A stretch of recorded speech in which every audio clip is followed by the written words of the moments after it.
Hey, Dayton, just tell us what you hope Carlos will bring to the equation.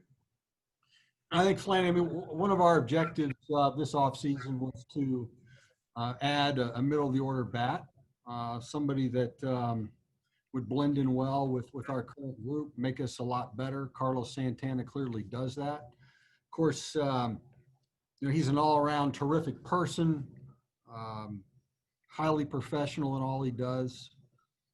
Rene Francisco signed him when Rene was with the Dodgers, so we had a previous relationship with him, and that made the conversation, the startup of the conversation, go extremely well. And but obviously we've admired Carlos for a long time in this division. We've watched him develop and mature into a middle of the order productive hitter, a winning type player. And we're just very grateful that he's going to be a part of our organization. He fits in extremely well with our lineup and with our players and with the timeline of what we're trying to accomplish. And the domino effect of this is Hunter will go to third. Right now, Hunter's going to obviously, play some third, outfield, and there'll be some times when Hunter can play some first base as well. So we'll continue to utilize Hunter Dozier's versatility, and I've said many times we're fortunate that he's such a team player, willing to do whatever needs to be done, and he's extremely athletic. We signed him. He was a shortstop, and with the ability to move around the diamond, and that's been the case throughout his major league career. Go ahead, guys.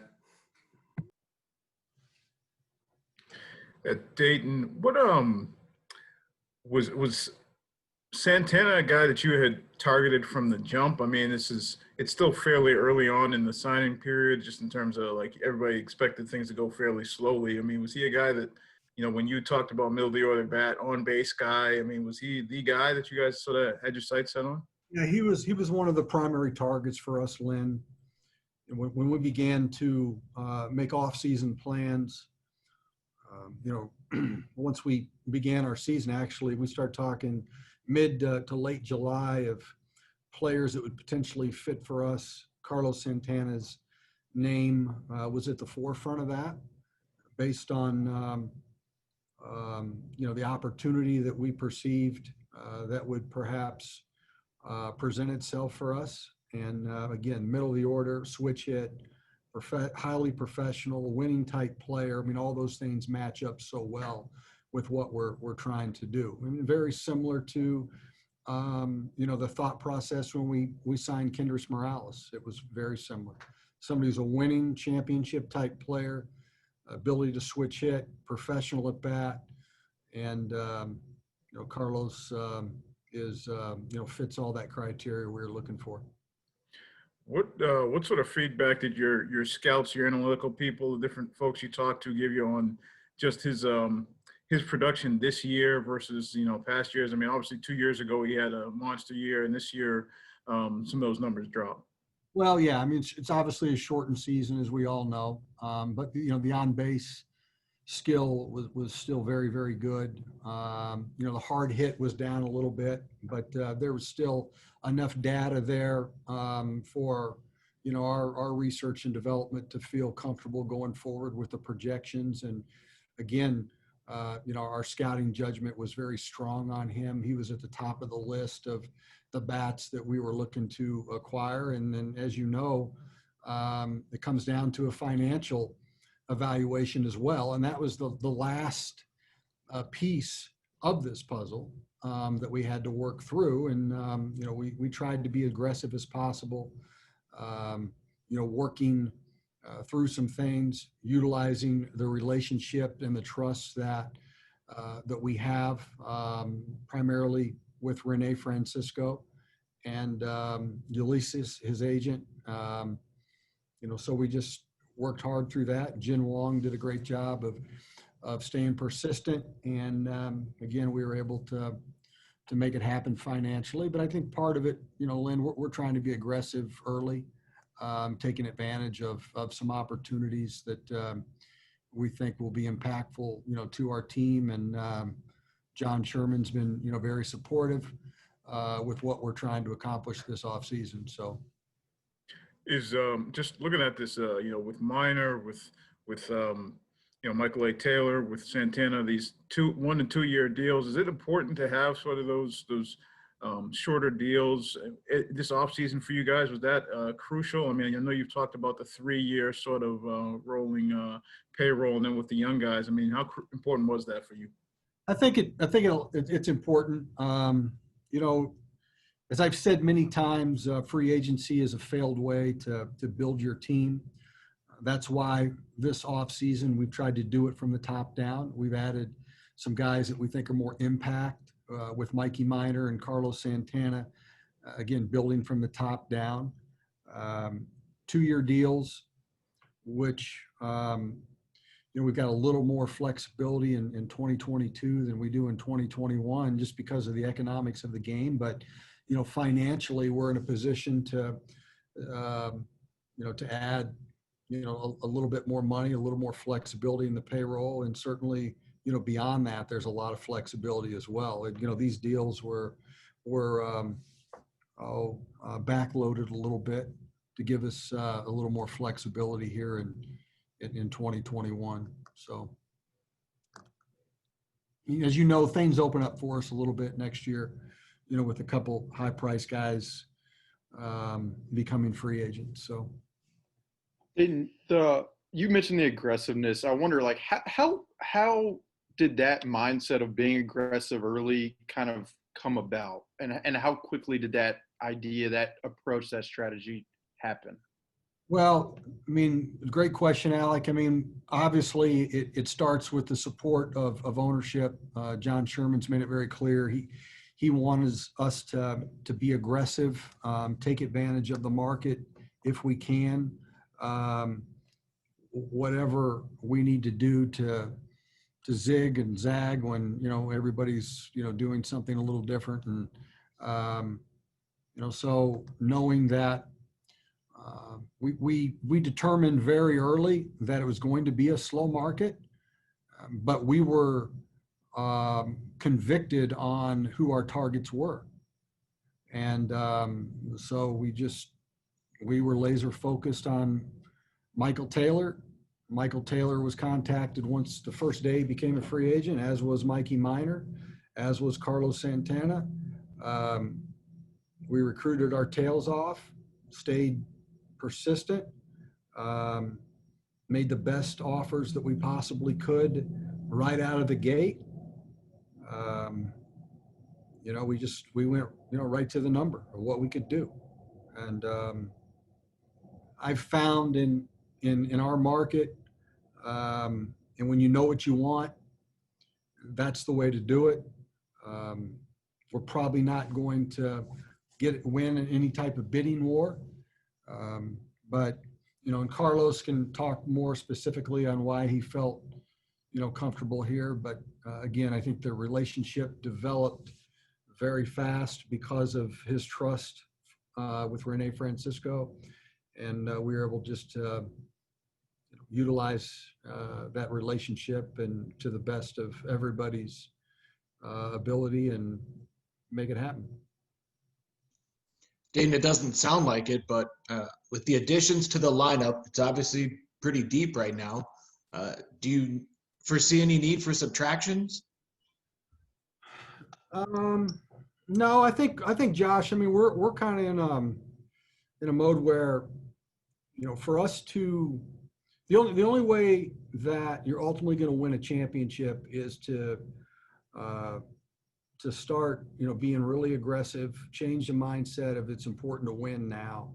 And as we said before, I mean, and we've been through this. You and I have talked enough times, so all of us have talked a lot about,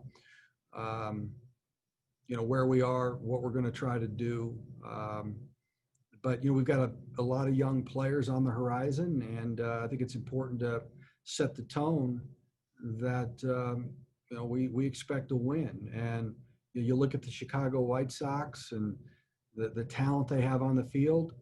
I guess a lot of people would say, why are you trying to compete against them? Well, it's because it's the major leagues, and it's our job. It's our job to go out and try to be better than the Chicago White Sox.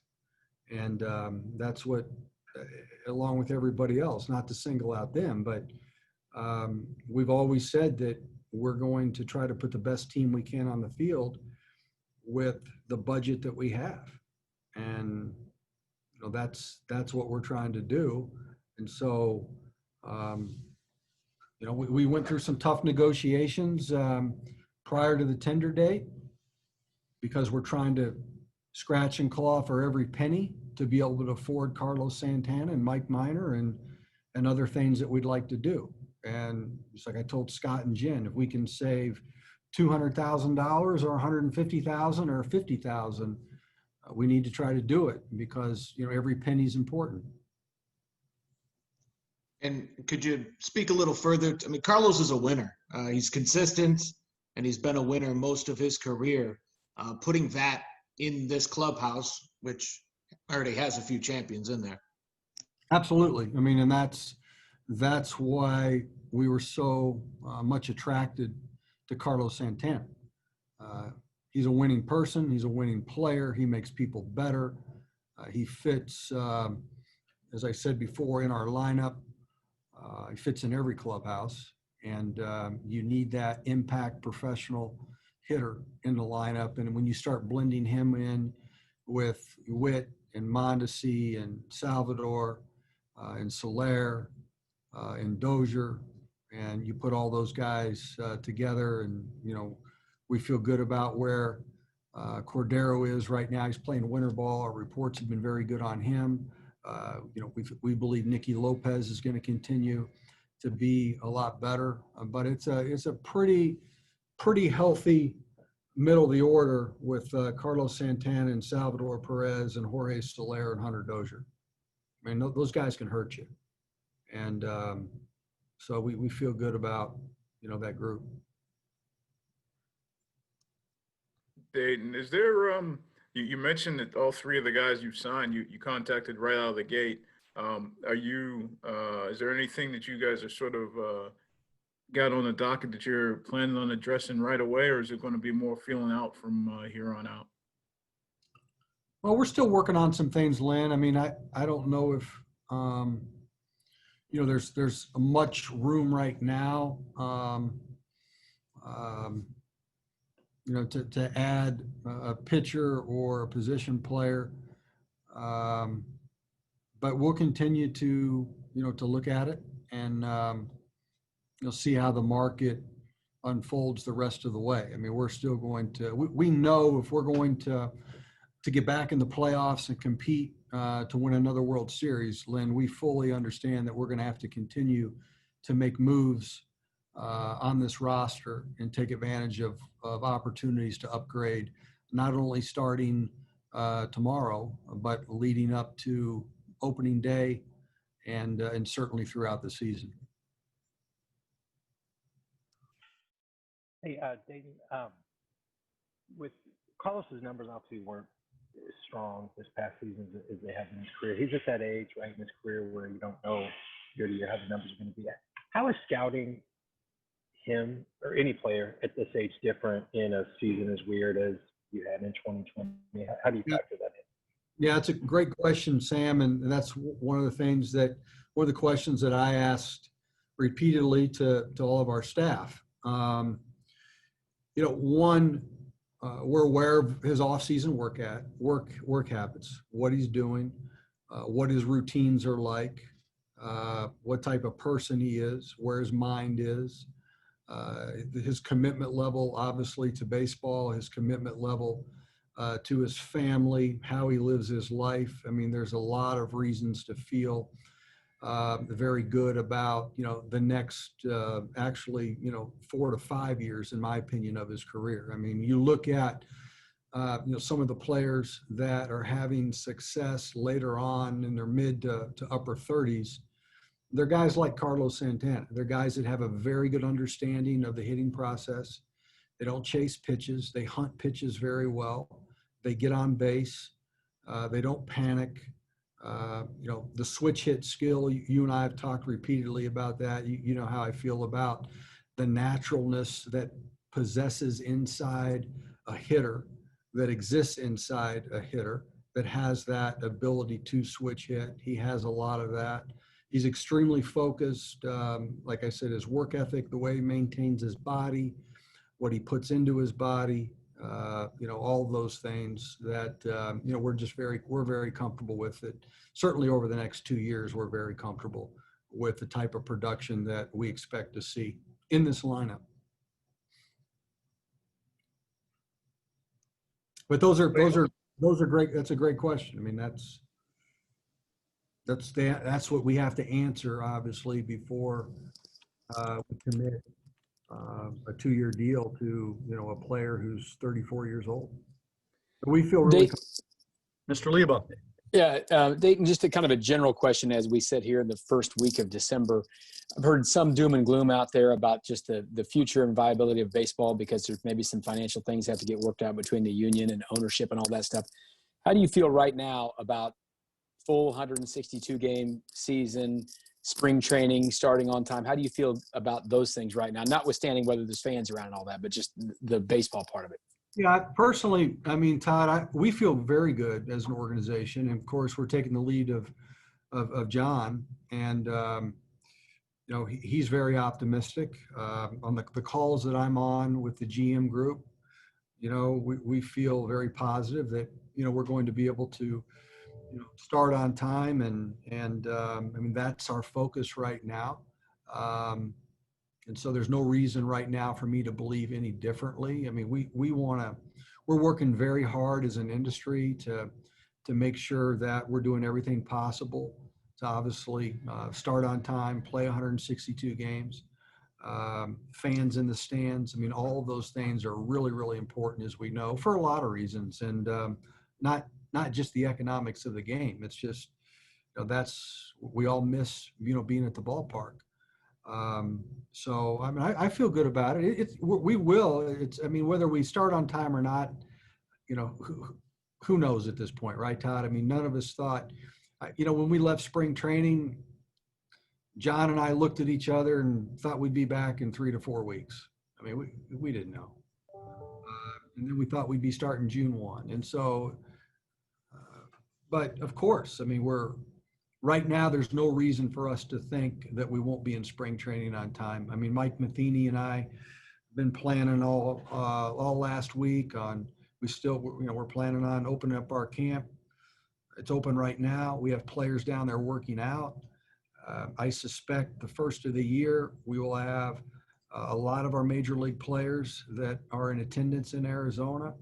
I know Mike and myself plan on, getting down to Arizona into January, 1st of February. And so nothing's changed in our routines at this point in time.